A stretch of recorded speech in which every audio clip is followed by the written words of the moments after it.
So in today's lesson, I'm going to explain more about ESXi settings.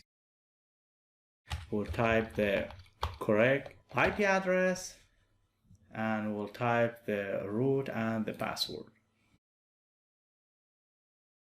So here, as I said before, we have some configuration, hardware here. We can see networking, host name, IP address, and DNS, default gateway, and the rest of the configuration.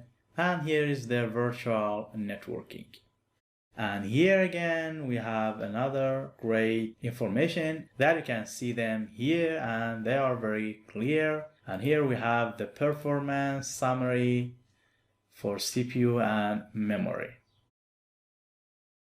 Here we can actually download the vCenter server, and here we can create a virtual machine. We can shut down the ESXi, just hit shutdown. Your hypervisor will shut it down. So again, here you can reboot the ESXi, you can do a refresh, and here you have the action for actually create the VM, like here, the services, enable SSH or enable console, enter to the maintenance mode, lockdown and permissions.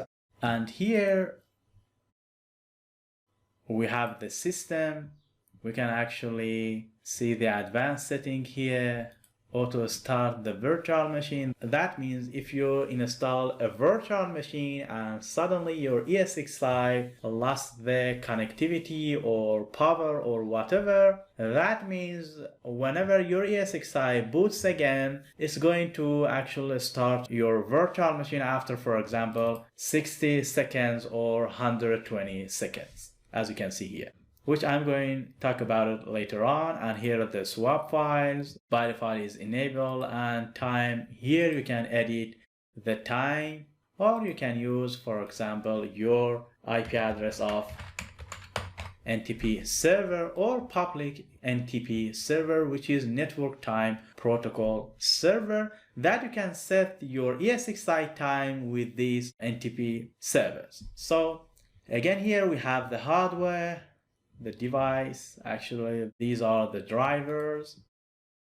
and the licensing. Here we will use the evaluation license, and here we can apply the license. Again, you can say action, apply the license.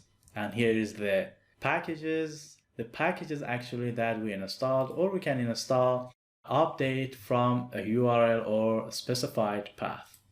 And here is the services. Actually, you can disable, but I do not recommend you disable DCUI or direct console user interface, which is this one. So whenever you heard DCUI, that means the yellow screen of your ESXi.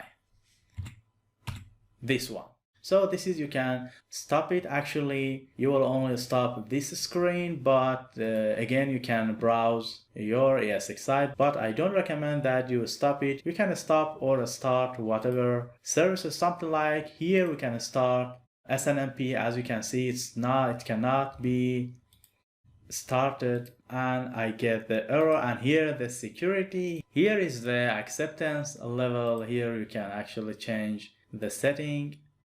And here is the authentication. You can join it to the domain. Later on, we're going to cover this section. And this is the certificate user. You can define another user and assign the role for that user and lockdown mode. So later on, we'll talk about users and a role in another section. I'm going to talk about it more and how you can actually create a user, just for example, monitoring your ESXis and they cannot access your virtual machines. So here we'll go to monitor, and these tabs actually you can monitor the tasks, logs, and notifications. And in most cases, we will use performance, for example, for network, for disks here. And here is, you can install the virtual machine. Later on, I'm going to install a virtual machine for you. But first, we should have the new data store. which is next lesson, I'm going to define the data store to install a virtual machine. And here is the networking, which we have a great section that I'm going to describe VM kernel, VM network, and virtual switch here for you to understand it better in a real environment.